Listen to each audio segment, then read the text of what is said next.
un autre outil qui se couple magistralement bien avec Gamma. C'est le site Napkin, donc napkin.ai. Vous pouvez vous enregistrer avec votre compte Google, un peu comme partout, et après vous pouvez l'utiliser. C'est très sobre, hein, quand vous arrivez dedans, c'est un éditeur de texte, vous pouvez taper du texte comme vous voulez. C'est pas très clair ce qu'on arrive à faire, hein, quand on arrive à l'intérieur, je vous l'avoue, mais quand vous verrez les capacités du truc, c'est assez incroyable. Parce que jusque-là, ça fait Donc bloc-notes, on est ici en haut, d'accord. vous avez un bouton. Ah ouais, clairement, c'est pur bloc-notes. Hein. T'as un truc à gauche où tu peux pas écrire. Ici, tu comprends pas trop à quoi ça sert. Là, c'est la vraie bref. énigme. Là, c'est la vraie énigme. Tu t'arrêtes là, je me dis à quoi ça peut servir. Ouais, c'est ça. C'est un peu spécial. Mais tu verras, c'est incroyable. Vas-y. Alors, vous pouvez créer vos napkins de 3 façons différentes. Soit vous créez un napkin avec l'IA, c'est ce qu'on va faire. Soit vous pouvez importer d'un fichier, soit vous pouvez bêtement copier du texte dedans. Hein. Comme si c'était votre bloc-notes et vous copiez-coller le texte. Nous, on va s'amuser, on va faire un draft avec l'IA. Alors, j'ai préparé un petit prompt. Comme tu en as parlé ce soir et qu'on en a parlé la semaine passée, on va repartir sur explique le fonctionnement d'une centrale au thorium, non? Allez, on est habitué maintenant. on va devenir expert à force. Donc, là, l'intelligence artificielle, qu'est-ce qu'elle va faire? Elle va aller chercher de la documentation sur la question qu'on lui a posée. Donc sur le fonctionnement d'une centrale nucléaire au thorium, mais c'est pas ça l'important. Hein. Là, c'est juste pour avoir du texte dans le fichier. Puis maintenant, si on balade notre souris sur les différents textes, on voit qu'à gauche, il y a un petit éclair qui apparaît de temps en temps. Pas sur les titres, mais sur les paragraphes. Puis quand je fais de la sélection, l'éclair, il reste à gauche, vous voyez. Et en fait, toute la magie du truc se cache dans cet éclair. On va cliquer dessus juste pour voir ce que ça donne. Donc, vu les traits qui sont en train de passer, on a l'impression qu'il analyse le texte, hein, on est d'accord. Puis là, il nous sort un graphique. Puis en fait, il nous propose plusieurs types de graphes. Donc en fait, ce qu'il a fait, c'est qu'il a pris les 3 lignes abondance, sécurité, moins de déchets. Il a analysé le texte qui était dedans. Et il va vous sortir un graphe en fonction de ce qu'il a compris. D'accord ? Donc là, c'est que du pur texte. C'est compliqué, même pour nous dans nos têtes, de faire un graphique sur du texte. Hein, on est d'accord. Donc là, j'ai sélectionné un style. Ensuite, il y a des couleurs qui vous sont proposées, avec des styles qui sont même assez cool à voir en vrai. Hein. Visuellement, c'est très cool. Et ce qui est impressionnant, c'est que ici en haut, vous pouvez tout modifier. C'est-à-dire modifier les couleurs de fond. Vous pouvez modifier le ratio. D'accord. Vous pouvez changer le style parce que celui que vous avez sélectionné était pas bon, il va vous remettre les styles qu'il vous avait proposé à la base. Et si vous cliquez sur les icônes, c'est pareil. Vous pouvez changer les bordures, vous pouvez changer les couleurs des icônes, vous pouvez tout modifier en fait. Et là, si vous retournez sur l'éclair, il vous propose des icônes différentes, mais qui correspondent toujours sensiblement au texte qu'il y a ici à droite, d'accord ? Ok.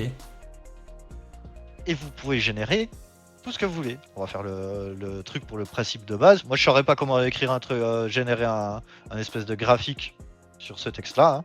Enfin, j'aurais bien de la peine. Lui, il va vous proposer, vous voyez, les pour et les contre du thorium, de l'énergie au thorium. Et après, vous pouvez modifier le texte. Hein. Alors, on voit ça en anglais. Vous pouvez mettre contre. Hein. Donc, vous modifiez tout ce que vous avez envie.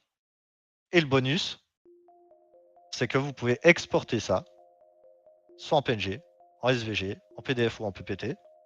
Si vous l'exportez en PNG, ça veut dire que vous pouvez l'intégrer dans vos présentations. Oui. Donc si on reprenait le texte qu'on a mis dans notre présentation ici, on pourrait générer des images pour remplacer par exemple ce cercle-là parce qu'il nous plaît pas. Et on le fait avec Napkin. Ok. Et là où c'est impressionnant, c'est que là, il va vous proposer de générer sur seulement celui-là. Mais moi, je dis non, je veux sur la totale. Sélectionner. Puis il va prendre les 3 paragraphes. Puis il va vous proposer quelque chose. Je trouve l'outil juste incroyable. Hein. Franchement. Ah, c'est puissant. Ça m'a dépanné, mais de fou dans plein de situations différentes. Quand il y a des présentations à faire pour le boulot, ça dépanne vraiment, vraiment bien. Ah, je suis d'accord, rien que dans un cas client où tu veux lui montrer que tu as bien compris une expression de besoin, par exemple, un Ouais. petit schéma, bim. En fait, tu veux ça. C'est ça, tu mets, voilà, tu en mets une ton image. petit texte, tu fais l'image, puis est-ce que c'est ça? Ouais. Bah, parfait quoi. Ouais, Et après, vous avez plusieurs. Enfin, il y a plein de possibilités hein, derrière l'outil. Vous pouvez vraiment faire à peu près tout ce que vous voulez, modifier les schémas comme vous voulez. Mais l'utilisation que j'en fais, c'est que j'exporte en PNG pour les mettre dans d'autres outils en général. Ouais. Moi qui suis quelqu'un de très visuel, j'aime beaucoup ça parce que entre se prendre des centaines pour pas dire des milliers de lignes à lire noir sur blanc et c'est fastidieux.